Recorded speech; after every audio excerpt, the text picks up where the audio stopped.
Eugénie Bastier que l'on retrouve. Bonjour Eugénie. Bonjour à tous. Eugénie, vous voudriez revenir ce matin sur le discours du vice-président J.D. Vance à Munich qui a ému, voire scandalisé nombre de représentants politiques européens. Alors oui, je comprends qu'on puisse être agacé de voir un Américain nous faire la leçon. Mais je voudrais souligner un deux poids, deux mesures un peu hypocrite qui règne. Ce qui pousse aujourd'hui des cris d'orfraie au sujet de ce discours qui qualifie d'ingérence. Où était-il lorsque Barack Obama, en 2009, lors de son discours du Caire, avait fait la leçon à la France?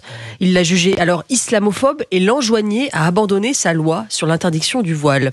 Je n'ai pas l'impression que ça ait alors suscité le même scandale. Ce n'est pas nouveau que les Américains nous fassent la morale. Simplement, ça dérange davantage quand cette morale est conservatrice que lorsqu'elle est progressiste. Mais venons-en au fond du discours. J'ai entendu certains commentateurs le qualifier d'extrême droite, voire même de fasciste. Mais est-ce que Mussolini avait l'habitude de plaider en faveur de la démocratie et de la liberté d'expression? Sur ce dernier point, J.D. Vance a entièrement raison. Oui, la liberté d'expression est en recul en Europe. Notre ministre des Affaires étrangères, Jean-Noël Barrot, lui a répondu « La liberté d'expression est garantie en Europe ». Oui, et d'ailleurs, Thierry Breton, invité sur votre antenne ce matin, a renchéri. Oui, la liberté d'expression est notre valeur cardinale, a-t-il dit. Eh bien, je crois qu'ils ont tort. Je les invite à lire le rapport d'un think tank qui s'appelle The Future of Free Speech, qui a publié en 2023 ce rapport, qui montrait qu'à partir de 2015, les législations réprimant la liberté d'expression se sont multipliées en Europe. Le rapport citait notamment le Digital Service Act de l'Union européenne ou l'Online Safety Act du Royaume-Uni.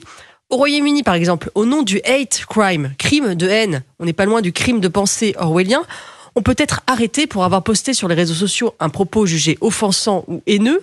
En Suède, je vous en parlais il y a quelques semaines, Salwan Momika, l'activiste qui avait brûlé des Corans et qui a été assassiné, eh bien, il était poursuivi par les tribunaux pour incitation à la haine.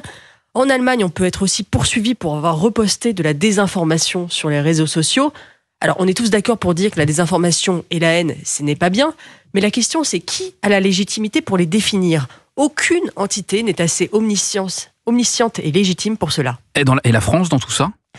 Écoutez, la France, patrie de Voltaire, est bien mal en point. C'est un pays où un journal peut se retrouver devant un tribunal pour une caricature, où un polémiste peut se retrouver condamné pour des propos certes historiquement contestables, où une entité non démocratique, l'Arcom, pèse au trébuchet chaque propos télévisuel. Le jour où Jean-Noël Barrot fanfaronnait sur la liberté d'expression, le rapporteur du Conseil d'État scellait le sort de la chaîne C8, première chaîne de la TNT, arbitrairement suspendue pour délit de non-conformité avec le politiquement correct. Après la laïcité et la sécurité, la gauche tente de faire de la liberté d'expression une valeur d'extrême droite. On croit rêver. Nous sommes en train de renoncer à un pilier de la démocratie. La liberté d'expression, ce n'est pas un joujou pour enfants gâtés sur Internet. Elle n'est pas réservée aux propos gentils qui nous plaisent. C'est tout simplement le seul mécanisme qui permet aux sociétés de résoudre des problèmes complexes sans recourir à la force. C'est en confrontant des opinions, même offensantes, même dérangeantes, qu'on parvient à la vérité. Limiter la liberté d'expression, c'est paver le chemin de l'erreur, du déni et de l'ignorance. La signature Europe 1, Eugénie Bastier. Merci beaucoup Eugénie. Merci à vous, bonne journée. Bonne journée. Dans 10 minutes, le zapping politique de Dimitri Vernet. Bonjour Dimitri. Bonjour.